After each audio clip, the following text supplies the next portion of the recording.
Alrighty, here we go. My name is Travis Neville. This is the Travis Neville Podcast, and I just had a conversation with Jack Donovan. Um, Such a big deal. If you're not kind of in this masculinity space, maybe you don't know who he is, but if you've read my book, you've definitely read his, The Way of Men, and he's got several other ones after that. Fire in the Dark is his newest one. It's excellent. I recommend you get them all if you can. Uh, the guy was an inspiration to me. His, The Way of Men, I read it when it first came out, and it was a time in my life where I needed that. And then I found Jordan Peterson shortly after that. And between those two guys, that's why I'm here. I mean, that's why I've written my books. That's why I'm running this podcast. I'm not exaggerating that. If it weren't for both of them, you wouldn't be listening to me right now. I tried to be as calm and as cool as I could be, like actually get a gauge on who he is as a man and like talk to him like an equal as much as I could. Hope I didn't fanboy out too bad. I have talked to him before. I talked to him on the phone a couple years ago when I was going through some shit. He answered the phone and helped me out, gave me some good advice. Here and there he's given me some great advice when I needed it about publishing, different life things. Anyway, this is the first time I ever got to really have an at-length conversation with the guy. I found him to be fun and normal as shit. And anyway, my 100th episode, I got to record with Jack Donovan. It's the coolest thing. I hope that in some way this conversation helps you to get your shit together. Have a great week.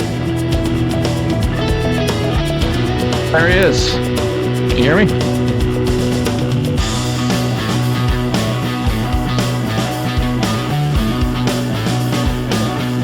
There you go. What's happening, man? How are you? I'm all right. You're in Utah, correct? Not anymore. No, I'm in Arizona. How do you like that? It's nice. It's already warm.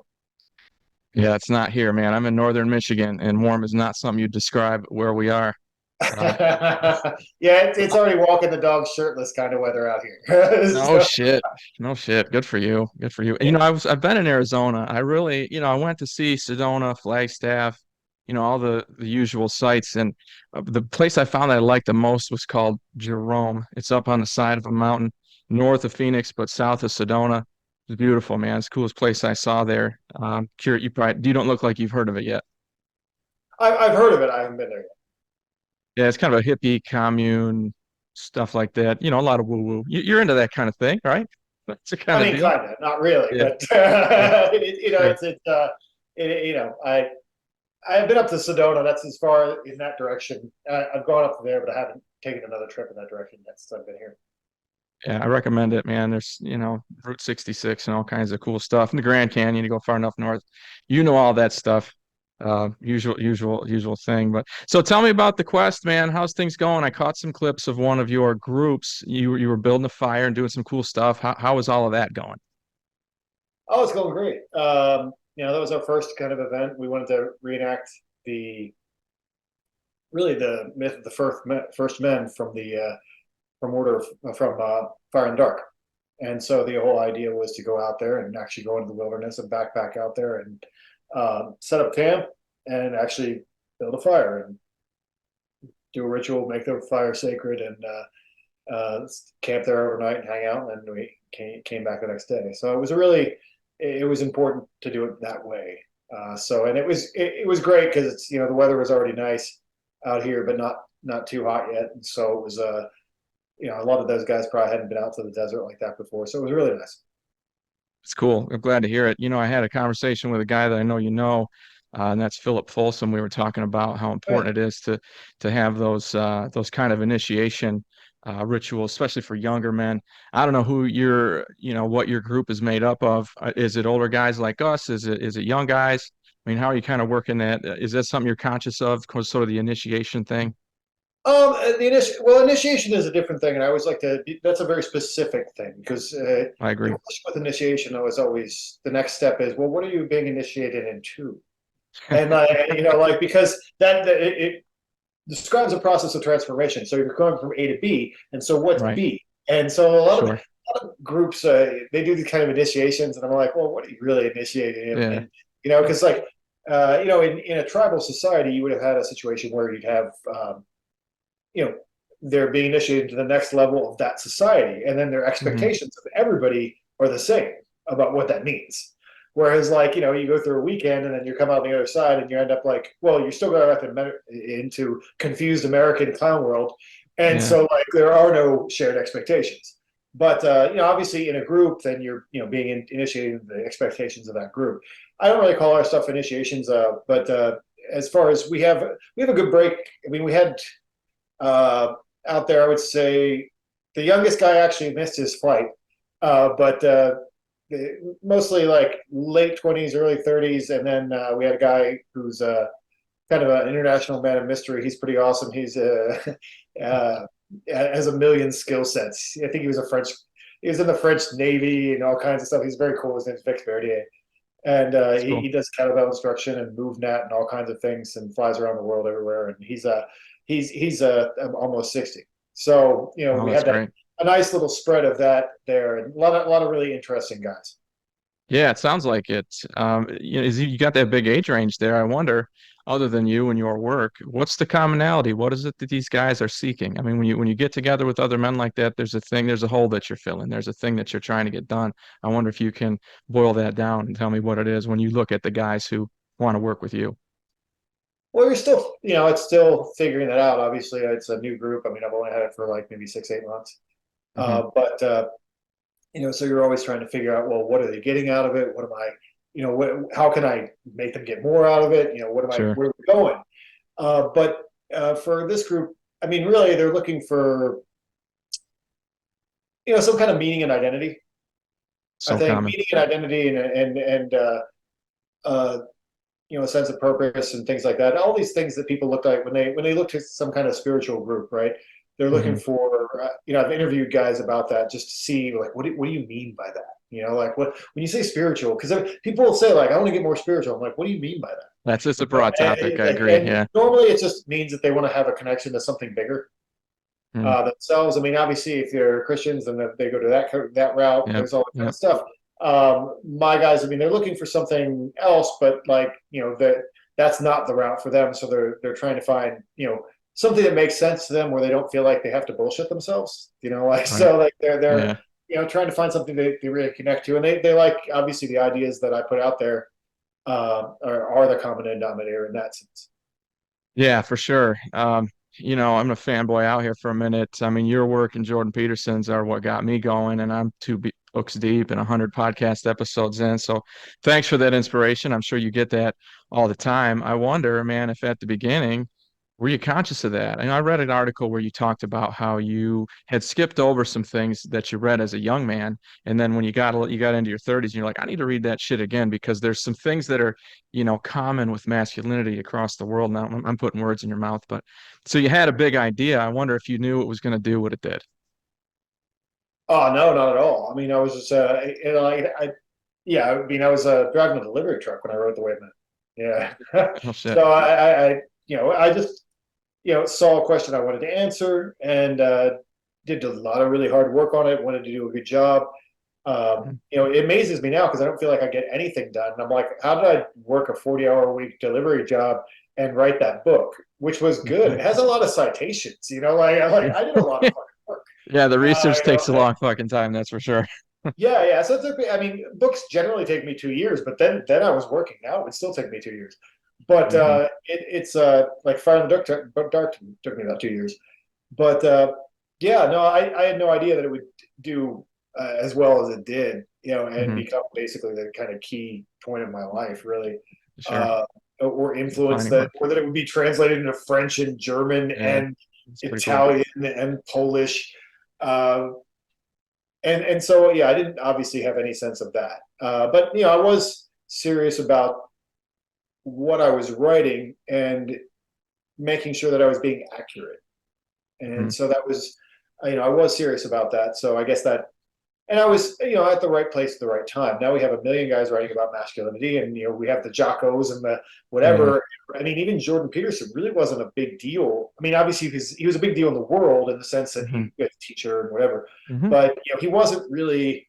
He hadn't really broken into like the point where I remember like 2014 after The Way of Men came out, people started to ask me like, "Oh my God, have you read Jordan Peterson? Oh my God, have you read Jordan Peterson?" I was like, "No, no, I haven't." Yeah. He's Canadian. I said everything I said first and by myself. Yeah. Yeah. So I spent years where I just actually purposefully not listening to anything that Jordan Peterson said so that I could be like original. And Oh, I didn't want to be like yeah. ripping off of him, you know? And, Yeah. uh, and so I could say, and finally someone gave me like a free ticket. And so I went to see him speak, recently, up in Salt Lake City. Yeah, no, yeah, I wanted to keep that out of the sphere, but those, Sure. and my point was that all that stuff wasn't really happening in Hmm. 2012, or Yeah. 2011 or 2010 when I was writing that stuff. So Yeah. it wasn't really out there yet. But now there's a lot of people writing about masculinity, whatever. And so, like, Hmm. would it make the same impact now? Probably not. But Oh, I that disagree. was the I first one. disagree. Okay. Yeah, you were in the right place at the right time, that's for sure. Kind of like Yeah. that's why Shakespeare got famous because he came out right after the printing press. I mean, it makes sense, right? I mean, there is some timing involved, but if your quality isn't there, nobody's going to give a shit, Jack. I mean, that's what it Oh, is, for sure. I'm still right. Like I said. Yeah, yeah, still there. Yeah. Yeah, for That sure. that accuracy thing you mentioned, when I think of the accurate, I think of two different things. Like I want to make sure if I'm going to cite something, if I'm going to add some research, that obviously has to be accurate. But then there's also the piece that I think you're alluding to, and that's making sure that it's 100% you and you're not letting yourself be influenced by outside factors. You might not remember this, but that's a piece of advice you gave me a couple of years ago before I wrote my second book. You said, my best advice is don't take any fucking advice because as soon as you start doing that, it's going to stop being 100% you. It's going to be less unique. That's what you told me. You probably don't remember that, but I Well, appreciate yeah, it. I say a lot of things. Like someone quoted me in comments today. They started quoting something that I'd written, and I could tell that it was Right. me. But I'm like, Yeah. I don't even know what that's from. And then they told me what essay it was from. I'm like, where did you even find that? That was like Yeah. 5 years ago. Yeah. But Actually, it is what it is. But it's true. Like that's what I said. Like for the same reason, like I didn't want to listen to Jordan Peterson and be yeah. saying Jordan Peterson things or have people Yeah. think that I was. Like Right. so now. I try to in this space. I try to just kind of stay in my own head and make sure that I'm being honest. That's key. Yeah, for sure. And, I had actually a similar experience on a much smaller level. My mom quoted me from my book and I didn't recognize it. Well, I was just talking about some other thing. Anyway, yeah, I'm not famous, but Yeah. that was that. So, The other thing that they do is they can throw the things that you said back at you. Like when you're like, oh man. well, aren't you the guy who said this? So Like, glad I'm not married. It would be yeah, terrible. She'd be beating me up with it probably. So I do yeah. have a couple of canned ones here. I was curious what you're reading right now. What are you reading? You're a reader, right? Yeah, I mean, I would say most of my reading is probably in the past. It's in the sense that like a lot of the reading I did was research and so forth, like my big bookshelf Sure. full of things. Yeah. And then right now, uh, because I have this group, the Order of Fire, a lot of stuff, like I'm rereading things, like because we're like last month we read the Epic of Gilgamesh, so we had kind of a Oh, book nice. discussion thing about that, Yeah. and so I probably read that 5 times, and then this month that I had mentioned it, yeah, because I used to be fascinated with Yukio Mishima, and Yeah. so I had mentioned it, and when people haven't heard the story of Yukio Mishima, then they like what? And then you have to tell the whole story about this, Japanese author who cut his stomach open and was the last person to commit seppuku and whatever, trying to do it, Seppuku. food and all Absolutely. that. So then they were all psyched about it. So now they all wanted to read Sun and Steel. So we're going to take a break from what we were supposed to read and then read that. So like I have to read that this week for the guys, so that we have Gotcha. something to talk about when we discuss it in our group. That's good. That's good shit. I'm on Tower of Myth by Joseph Campbell. You're reading Joseph Campbell? Yeah. I get through a little bit of there's the big book, Yeah. and I haven't read that one yet. yeah, and yeah, I've gone through a little bit of it. Some of it's cool, some of it tends to be a little Freudian, for my taste. But Suppose. obviously, it's important stuff, So Yeah. I think that you gotta find inspiration somewhere, man. I mean, oh, sure. if you're gonna be an artist, right, you gotta get it from somewhere. You gotta Oh try yeah, to absolutely. Yeah. bring it in wherever you can. And a couple of friends of mine, Eric and Chris, they've got their own podcast going, and they wanted to know what what is the thing you struggle with most when it comes to self-discipline? These guys are big on eating right and getting their workouts in, and I know you do all that stuff too. I wonder what's the thing that Jack Donovan had to eliminate that he has the most trouble with as far as self-discipline on a daily basis.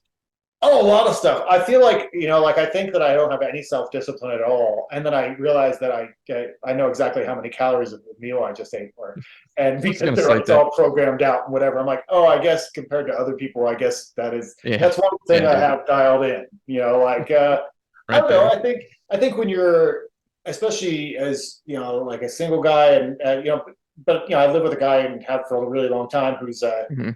a restaurant person. There's always going to be liquor in the house.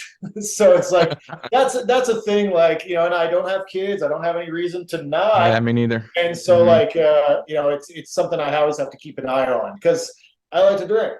Yeah, And I do so, too, like, dude. but you get to a certain point, I'm like, well, I've been drinking too much. I got to Yeah, turn that down a little bit yeah. and recalibrate. I'm actually doing that this week. Because it's like I have certain things that I like and whatever, but Yeah. I'm trying to dial my abs in right now, and you can't really. It's really hard to do both those things. So I Yeah, that's guess true, man. Collision maybe course. I don't know, like what, but What makes sense down there? Does the heat change what you want to drink? Because I know like here in Michigan when it's summer, I'm drinking lighter stuff. But in the wintertime, I'll drink a lot of stouts and brown liquors. I love bourbon, that kind of thing. What do you get into? me personally, I mean, it's one of those things like I've gotten whittled down over the years the things that I really like, Hmm. and I drink a cocktail called the Negroni, but like you said, Shit. it's a little wintry. It's a little bit Yeah, heavier cocktail, and so sure. in the summer I'll switch to like Aperol, which is kind of a lighter orange version of the same thing, Okay. with of Campari, and so then you mix that with like sometimes champagne, some with like a little bit of gin, and I make an Aperol 75. It Hmm. was kind of a girly drink, really, that a lot of people. Everybody wants me to drink whiskey all the time. Like after years of letting dudes buy me whiskey, because everybody's like wants to take me to a bar and buy me whiskey. I'm like, Sure, sure, whiskey that much. I'll drink it, but like it's not like my thing. Like I sure. like this weird bittersweet Italian liqueur, and that's Yeah. kind of what I deal with. But yeah, that and also yeah, once it gets to be 115 out here, yeah, then it's Yeah. like you're like no, you're in Margaritaville, like that's basically it. So Yeah, it's true, man. As it gets hotter, your tastes change. I find that I eat a lot less. I'll fluctuate by 10, 12 pounds just between winter and summer, just because when it's cold, you want to eat. There's a lot less daylight up here this far north, right? And oh then in the yeah, summer, shit, it's light out until 10:30. It's warm out. You don't want to eat it just happens naturally. I don't have to change what I'm doing.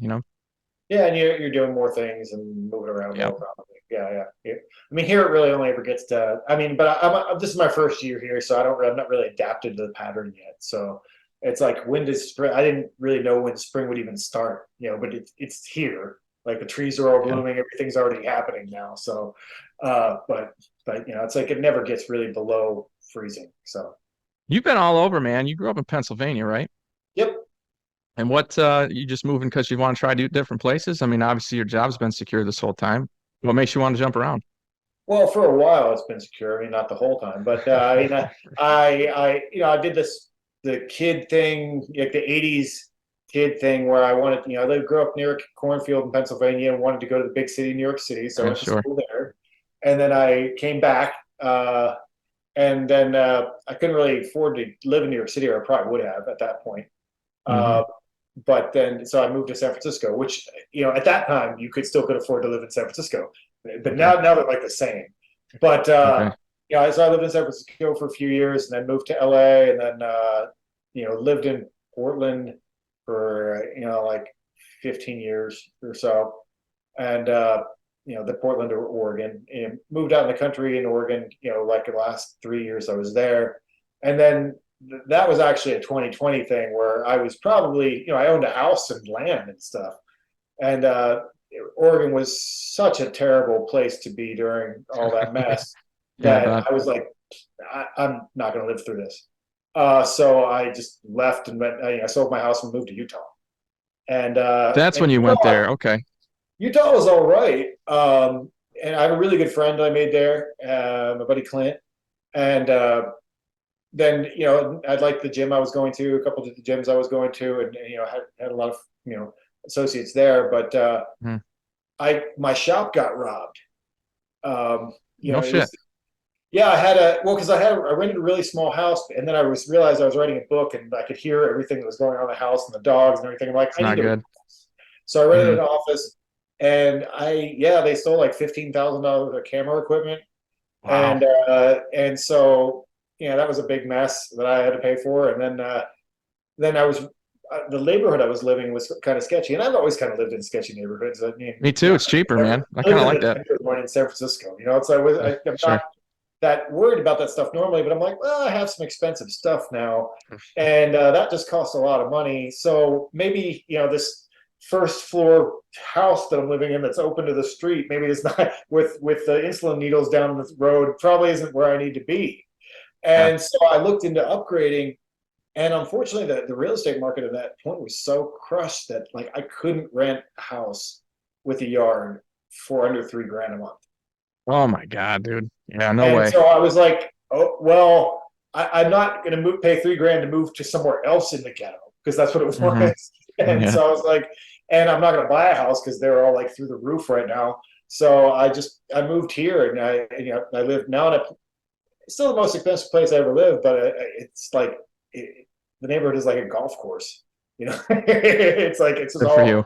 it's one of those planned communities. It's all like a golf course and whatever, and it's super safe and nice and out in the suburbs. And I'm like, this is much better than the insulin needles in the street and wherever I was living in Salt Lake City. So Are you like it rocking a was golf cart now? You cruising around on a golf cart, Jack? no, but they actually have golf cart parades. Oh no, that sounds awesome. Yeah, on Christmas, because it's not really cold out. Yeah, sure. Yeah, they literally decorate their golf carts, and there's like a neighborhood parade. I was like, this is wild. I mean, it's very wholesome in its a strange Yeah. way. Yeah, I think I might have seen. Did you post something about that? That sounds familiar Yeah, now that yeah, you yeah, mention it. yeah, for sure. Yeah, dude, where I live, it's they have a parade as well. It's a Christmas parade. It is in the middle of winter, of course, because it's Michigan, and it's people on like homemade, you name it, antique tractors pulling modified outhouses. Like it's the most hillbilly thing you ever saw, but it's awesome. I love it because they're all, safe, wholesome, good neighbors, good people. They just like to party and they do it a little different here in the woods of northern Michigan. you All know? right. Yeah, it's good stuff. So back on the masculinity thing, been dying to ask you this.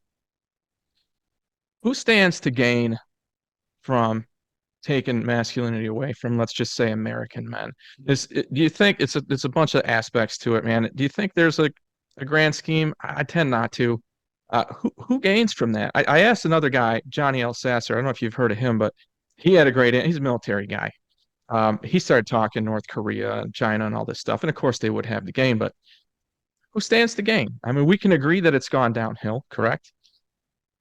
Who wins there? I mean, who has something Well, to I gain mean, from that? if you're under the assumption that people want to, it, you just logically, if you're thinking about a nation that wants to survive and do well, that doesn't make any sense. Not at all. Absolutely not. Right? But then if you are looking at it as a group of oligarchs who actually don't care, it makes a lot of sense. So that's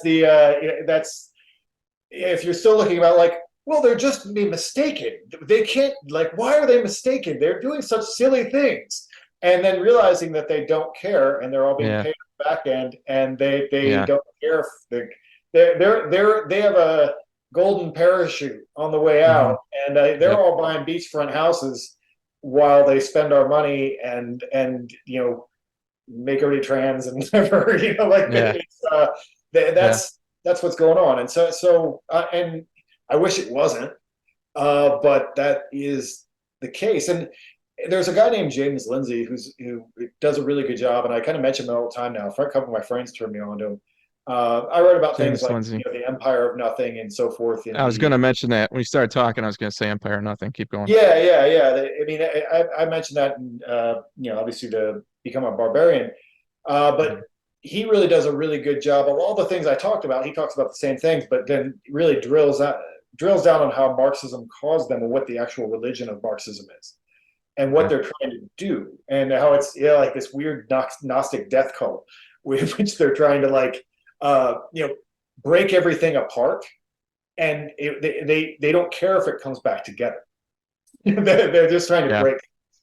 And Yeah. and so like that's if you really start to understand that, you're like, oh, well then all this actually makes perfect sense. Like so it's kind of a weird thing. It's a dark rabbit hole.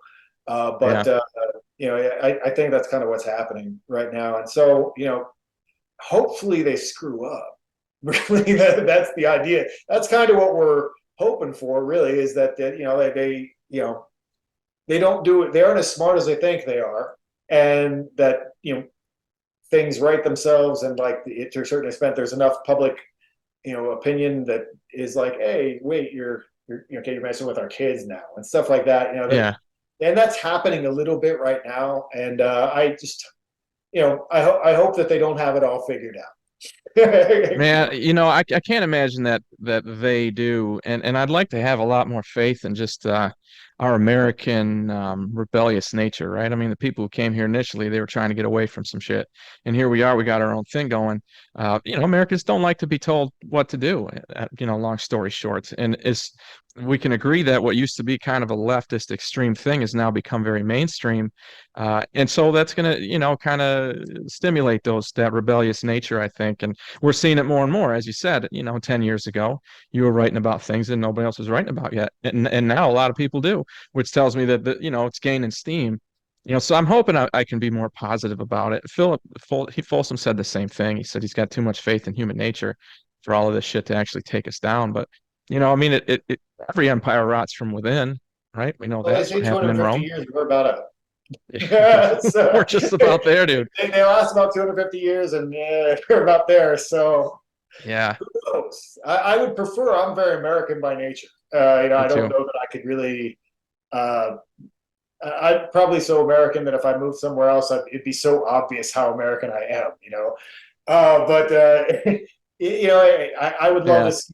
this continue in some good form. I'm a big Washington fan, obviously, and but whatever's going to happen is going to happen.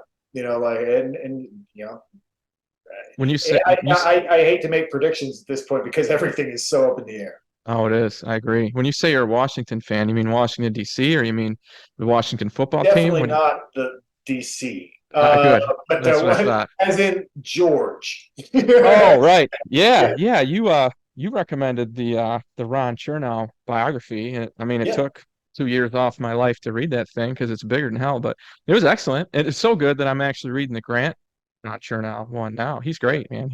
And you get to see that he did it. You know this. I'm not telling you anything you don't know, but he's a guy who wanted the impression of him to be what he did and not what he said. And so you don't know much about him as a man, but you read that Ron Chernow book, and you yeah, get to know who he was. It's the coolest thing. Like he had so many personality things that it's not out there in popular culture. yeah. I can't think of. I mean, yeah, and obviously there's probably other biographers who could be like, well, it wasn't really like that, whatever, like because they Sure. always that's the way things are. But if we just take that Chernow biography as a frame, find me a better example of how a man should behave in a leader. Can't I do don't it. think like that's pretty much dude did everything as right as you can with still being human. What I It's like about him impressive. is he never sought power, Jack. Yeah, He just wanted to live his life, and other people came to him and said, "You're our guy." And he said, "All right, sense of duty, I'll do it." And he did it twice, and he did it really well. There was another dude, and it was either Roman or Greek. I think it was Roman, named Cincinnatus. Obviously, yeah, the city of Cincinnati is named after him. And I've often heard Washington referred to as the American Cincinnatus. Same yeah, guy did the same thing. And that's the thing. I don't know if we'll ever see that again in our lifetimes, as a leader who was put there by the people and who didn't seek that power. I mean, that's incredibly rare. yeah, yeah. No, it is, and you just look at all the. I like this when you look at all the behavior of people online and so forth, Please don't make me. and it's hard because the high road actually doesn't get you a lot of clicks. Mm-hmm. It doesn't get clicks and likes as fast as the low road does.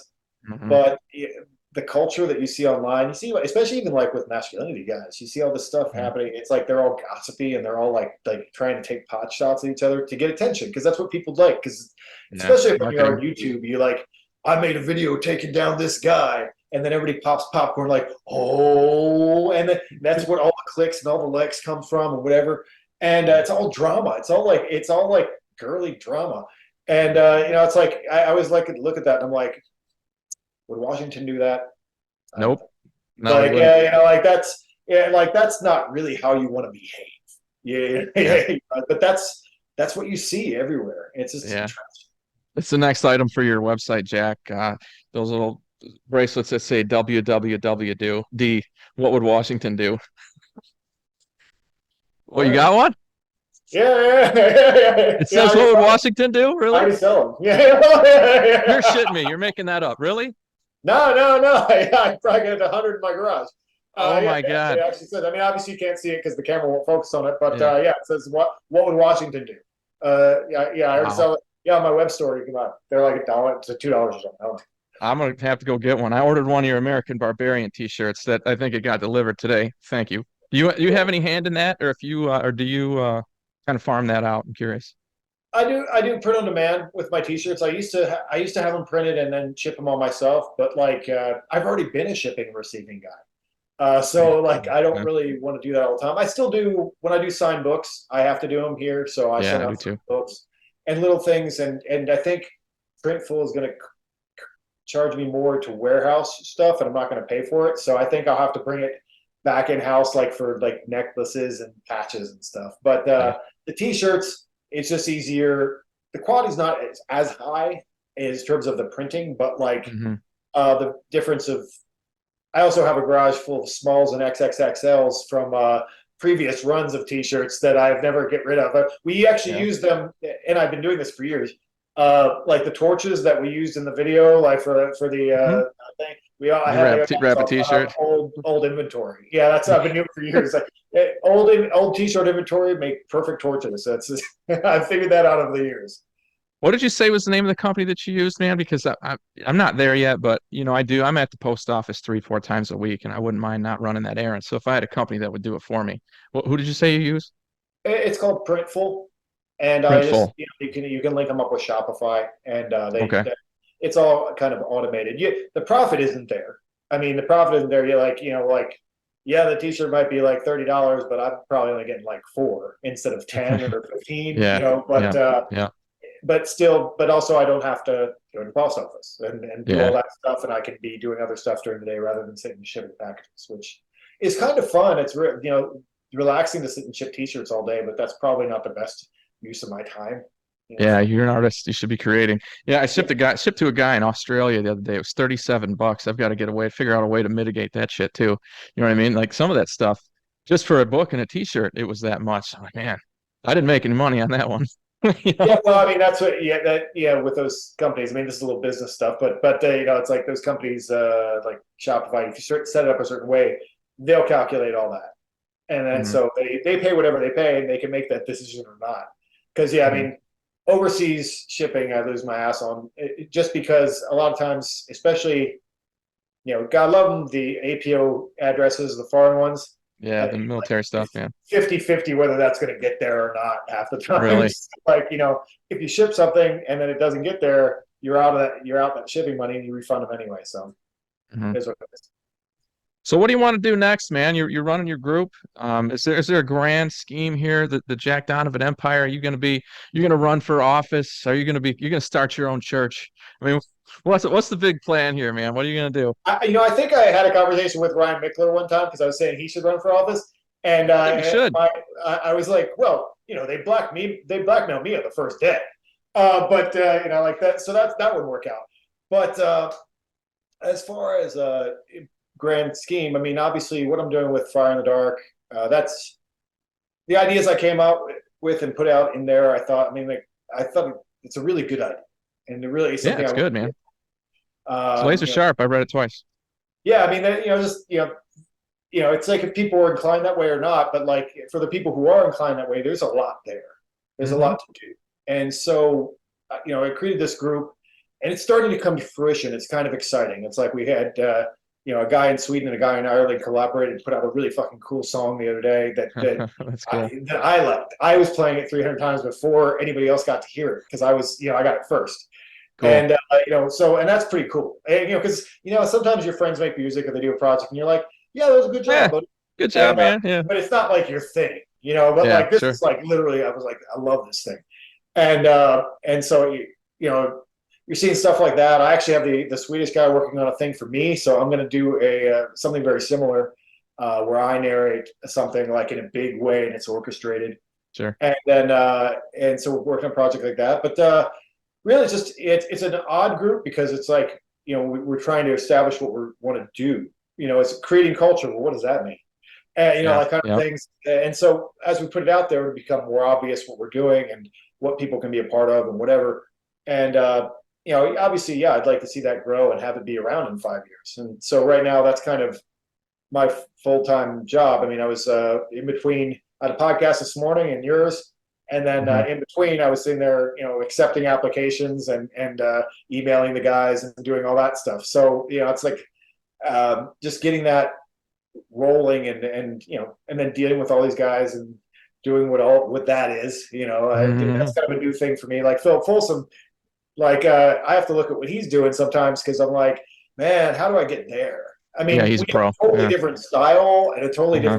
different vibe, but he really liked Fire in the Dark, and Yes, he did. it's like, but when I look at how many systems and stuff they have set up for these guys that they work with now, my guys wouldn't even want to be in their group, so it's like a totally different thing. Yeah. But I'm impressed by like what they've accomplished, and it's like, well, okay, I need to like look at that as a cheat sheet a little bit. Like, what is he doing Sure. so that I can do my own version of it? Like Yeah. yeah, there's a lot there, so there's a lot of work to do. Being able to organize people and being able to manage their individual needs within a group setting, that's its own skill, man. It takes a long It time to get good at is. that. It's already been a learning curve. It's a learning curve all the time, and I'm getting better at it. A lot of it's like you don't want to make decisions, and then you're like, oh, I'm the guy. I guess I have to. Like stuff like that. That's been my thing this week. It's just like just make this, just do it. Yeah. Don't ask them what they want. Just do it. Like all Yeah. week, because sometimes people just want to like you pick a direction and go. And Yeah. so Be like decisive, man. the leadership thing is a new thing to me in a lot of ways. So I'm working myself through that. Yeah, that's and you have the advantage of these guys came to you, right? So they're respecting you walking in the door.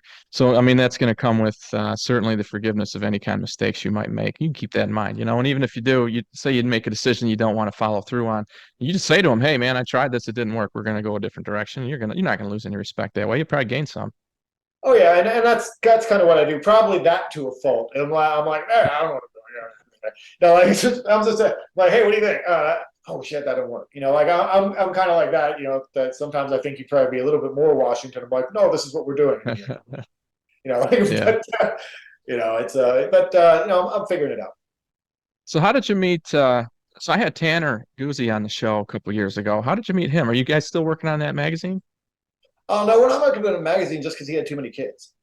He's got a lot. Basically, Yeah. yeah, and that's really the reason too. Like we started this project together, and we had met at the 21 convention many years ago before his book even came out. I actually have a blurb on his book or whatever because we worked together at Hmm. that time, and then Appearance of we just power. got along really well. And his take on style is stuff that I would say, but I don't really write about that. Like it's like, well, yeah, obviously how you look matters and what you look like matters. I mean, obviously I take some interest in that kind of thing, Hmm. Hmm. and it does make a difference. And Hmm. so we always connected on that kind of issue. And then we started chess, but then he said he had his, like, I think it was his fifth kid, and then his fifth kid, he's like, wow, that really threw us off. Like we had it all figured out for the first four, but like the fifth one threw us off.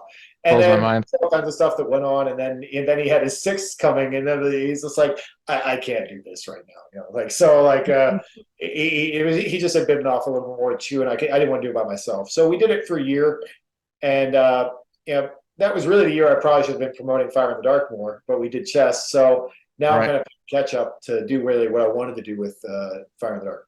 So Gotcha. Yeah, and that's not a thing you can't go back to if you ever wanted to. I mean, you still have all the trademarks and copyrights and all that, I'm sure, and the work is there. So if you guys decided to go back to it, you could.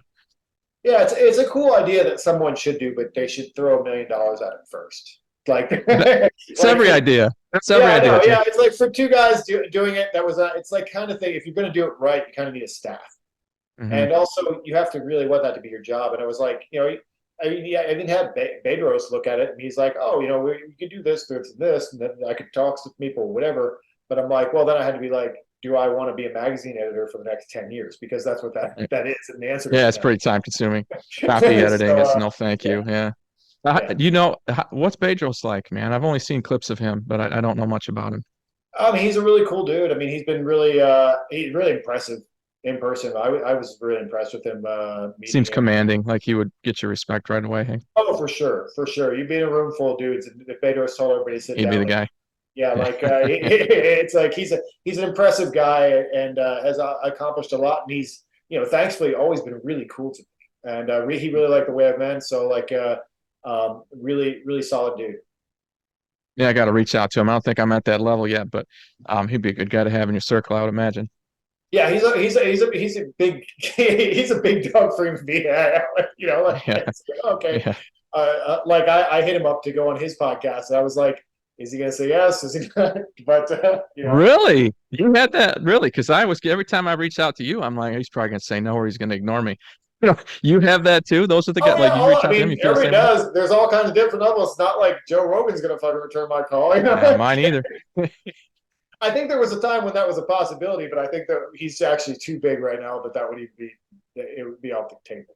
I think that as much as I would love to hear that interview, obviously, Yeah, I think that his purpose is a big one. I think that yeah, I would tell you that he's our modern Walter Cronkite almost. Like he's got no agenda, right? Anybody who comes on there, he's going to allow them to tell the truth, and he's going to ask them unique, interesting questions. He actually cares, and he goes both sides. I mean, for lack of a better place to find it, I think it's almost the most clear news source that we have. yeah, yeah. I mean, and dude saved the world. Like, like I really think he did for a minute. Like, Which time? Which I one? mean, when he had those doctors on a Oh couple yeah, years okay. ago, About the COVID stuff. Yeah, that broke the narrative, and yeah, it like did. that changed a lot of things, and everybody was Hmm. the people who were trying to keep that going really mad. Yeah, And by letting that happen, I mean, he probably gave us a little bit of a break, yeah. for a while, So, Did but you if you don't mind my asking, did you take the vaccination? no, I did not absolutely, either, man. Hell no. yeah, I can't tell you how big the fuck is in front of that. No. It just didn't strike me as right. I might want to be a dad one day and I've heard terrible things about that. No. I'm in good shape. I work out, I stay healthy. I'll deal with it. yeah, yeah, yeah. No, it's I mean, and now, yeah, we don't have to get into it, but I mean, obviously, now the more they find out about, it, the more it's obviously bad. Yeah. So like, yeah, definitely glad that I was on that page and saw that comment a mile away. And yeah, no, that definitely on the pure blood. Yeah, me too. Has it caused any problems as far as wanting to travel or go places or anything like that? No, I've only ever even taken one test, and that was because when I got to hang out with Bedros and Ryan Mickler and stuff, we all went to Cancun a couple years ago, Saw and pictures. yeah, yeah, it was really cool. It was an awesome trip, and yeah, I had to get tested on the way back, Yeah, to get back into the US. like to get back in the United States from Mexico, Hmm. and that was the only time I ever got tested. And but well, oh yeah, I gave blood at the Red Cross last year, and they told me I didn't even have any antibodies, and I was like, amazing. Uh, You never had anything. I got it pretty no, bad, dude. I was on my apparently back. not. Yeah, I don't even know how much the tests are worth anything anyway. But I never had anything. I mean, I got a cold during that period a couple times, but like, Hmm.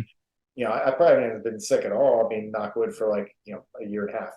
So I took the get dirtier approach, rather than like Too. everybody's covering themselves with like all Uh, that antibacterial stuff. That's yeah. everybody that was bad for you like years ago. Like my sisters knew that. Like you can't let your Hmm. kids have that. It makes them more sick. And and so unless you're in a really weird situation where you're like, okay, we shouldn't. This was all filthy. You Yeah. probably Yeah. shouldn't use that stuff ever. Yeah. And so and when all that was going down, I was very much on the like the 5-second rule got turned to like the 5-minute rule. Like, oh, that's been on the floor. I'll eat that. You know, like You don't want that? I'll take it. yeah, like I like oh the gym. Everybody's like wiping that stuff down. No, Oh, no. Yeah. Let me roll in you it. know, like whatever. Who cares? Like give me more filth, and it seems to have worked. Yeah. So I also maybe I'm like my one dog. You know, is one of those dogs that just licks everything and then licks you immediately after. And I swear to God, Spiky has probably increased my immune system by Yeah, that definitely helps. I didn't realize you had siblings, man. Where are you in the birth order? I am the first son. I'm the only son, but yeah, I have two sisters. Yeah. An older and a younger. So you're a middle kid. No. I'm the oldest You're the son. oldest, Oldest. I'm and the the oldest. Yeah. So I fucking have two team. younger sisters. Gotcha. And they're regular, not famous Yeah, they're people. normal. I'm the weirdo. Yeah. Yeah, Okay. I'm the weirdo in the family for sure. They're both have been married, stayed married. They both married, have two kids each, and you know, I have one sister who runs marathons, and the other sister works in a hospital or something. You know, like Hmm. they're very super normal people. That's cool. And your Uncle Jack, huh? You get together with them for the holidays and that. They both in Pennsylvania. Yeah, I'm crazy Uncle Jack. Well, I don't go to the holidays because it's winter, and I don't go to winter in Pennsylvania. I don't do that. No, But thanks. I've done it in like 20 years. But no, I go back in the summer sometimes and hang out for a little bit every few years. You know, it's not really the place I want to travel to, but you know, I should go see family every once in a while. And yeah, now I have you know like the my sisters are old enough, which means I'm old enough that you know my youngest nephew, I mean my oldest nephew just started college, and Jesus. my her his brother is trying to become like you know I forget like a long snapper or something in football. You're not And a so, football guy? Yeah, I know exactly. I coach football, yeah, so I don't he's know. long. I'm not a Yeah. football guy, no. Okay. But yeah, he's trying to become a long snapper. So he's been going to camps and stuff, and they want him to gain so much weight. And he's like Hmm. my size, pretty much exactly. You know, and so I actually on his off season before they would get back into the football coaching or whatever thing, Hmm. uh, I actually sent him my workout plan because you know, I was consulting There with you my go. friends. I'm like, well, what should we do Yeah. for this kid at this age? Da, da, da, da, da. He has to gain Yeah. like 20 pounds, you know, in the next like whatever years, you know. And so he's been working on that. So he's been, I guess, doing my workout program. My sister says for you know like whenever he's not doing stuff with the team or whatever. Oh, So that's good. Well, you yeah, know, and at that age, man, he can just eat all of it, no matter what. Doesn't matter what it is, just eat all of it. And that's good. yeah, That's yeah, what that's going to get him where he wants to be, and he wants to do it anyway. You know, when you're 16, they just eat. They just eat and eat and eat. for sure. Yeah. Well, hey, Jack, man, I burned an hour of your time. I sure appreciate you coming on. It's my 100th episode. It's a big deal. Awesome. Um, where are you going next, man? What's the next show for you? Got another podcast coming up next few days? You got anything? What's your next thing? And Well, what's the actually, I next thing in think your you schedule? mentioned Johnny Lasser, and I think that I El asked him Sasser, yeah. his assistant to get on his schedule. So like that's the next one that I'm probably going to, but it's not booked yet. So Yeah, get in with him. He's a great dude. He like I said, I asked him who stood to gain from masculinity going downhill, and that really lit him up. So if you ever hit a pause in the conversation, ask him that, dude. That's your ace in the hole. That'll get you through that one. for sure, for sure. Well, again, thanks a lot, Jack. I'm gonna hit you up on Instagram, get your latest PO box, send you some swag, get you a T-shirt, a book, some stickers, that kind of stuff. And thanks again, man. It's cool actually to kind of meet you face to face. All right, thank you. No problem. Have a good one.